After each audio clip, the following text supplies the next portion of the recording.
Andor Season 1. Season of setup. I mean, that's mainly what this season did. Set up the true beginning of the rebellion. It set up how the Empire is going to try to crack down on said rebellion, and most importantly, it set up how Andor became a part of this rebellion. And I think that aspect of the story is probably the most well done and most fleshed out part of the story. His character arc was very fleshed out. He went through a lot through the season. He really felt like the main character in a show with so many characters. There's other characters who may be more interesting, maybe more unique, may have more of a flair, may have more interesting scenes, more interesting dialogue. But I think out of all of the characters in the show, Andor was definitely given the most time, and was the most fleshed out, and was the most complete in a way. He was pretty much the one character that was given a complete arc. The other characters were still very interesting, still very complex. Every single character in the show is very interesting, very complex, has multiple layers. I can't pick out one character in this show that feels like an archetype, that feels like the typical blank type of character. Every character feels real and different. And I think that really contributed to the scenes, and the scenes as well were handled with such care, were so interesting. Almost every scene had something to contribute. Almost every scene was very interesting, had some sort of conflict going on there that keeps the audience on the edge of their seat. And I think that's really what kept me going throughout the show, because if you really look at it, not a whole lot happened for most of the characters other than Andor. Andor really drove things, and then the other characters sort of had their side stories, which is sort of setting up for Season 2. And I think how Season 2 is told, how that story is told, is very important to how I would look back at this season, because this season was full of setup. That's mainly what it is. The only real, true, full culmination was Andor's character arc and really the beginning of the rebellion, which are the two most important things. So it's great that they nailed those down.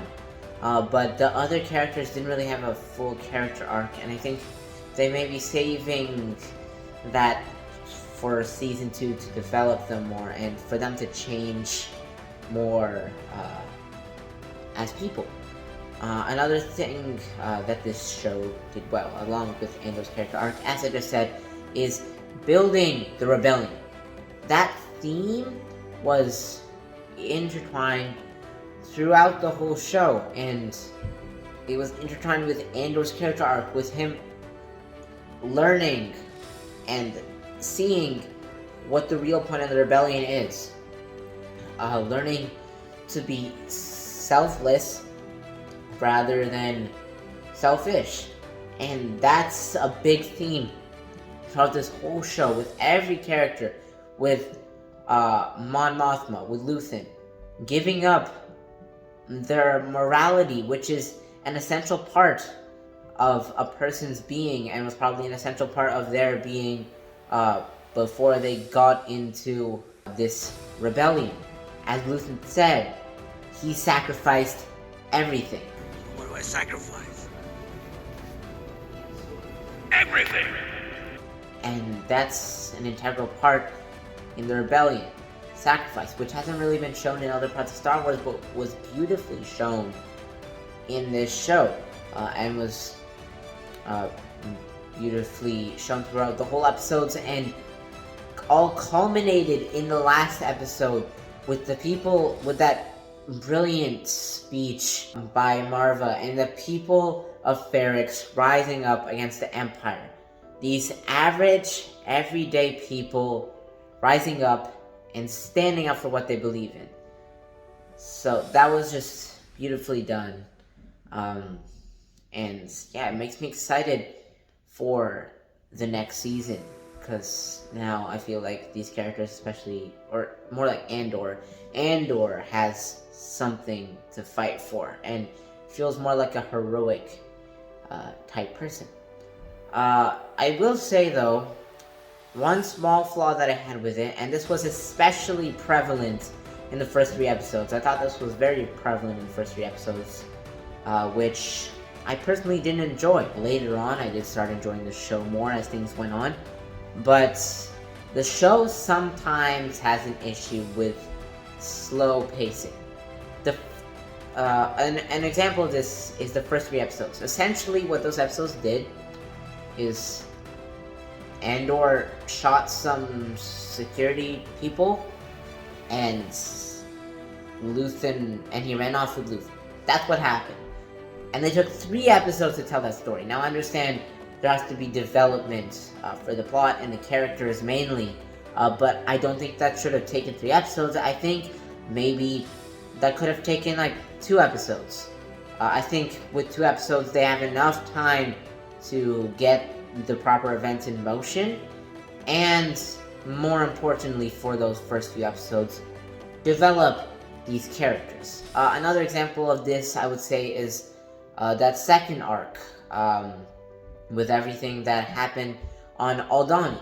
They took 3 episodes to do that, when I think it could have easily been done in 2. I think that middle episode, episode 5, all the stuff that happened with Andor and that rebel group could have been either added to episode 4 or just cut short and added to episode 6.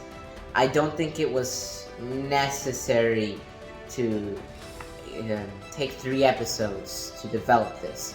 So yeah, this slow pacing sometimes doesn't work. But I think after that, after episode 5, things started to pick up, and I think all the episodes were necessary. I don't think there was stuff that needed to be cut out. And the interesting characters and interesting scene work did get me through some of that slow pacing and those pacing issues. So overall, I give this show a 9 out of 10. For the most part, I thought it was very well done. Every single piece of the show was done with so much care, I feel, and so much attention to detail. And I really don't have any flaws with it, except for some pacing issues and points elongating things when they don't need to be elongated. So that's it for this video. Tell me in the comment section down below, what did you think of the first season of Andor, and does it excite you for the second season? So yeah, that's it for this video, and thanks for watching.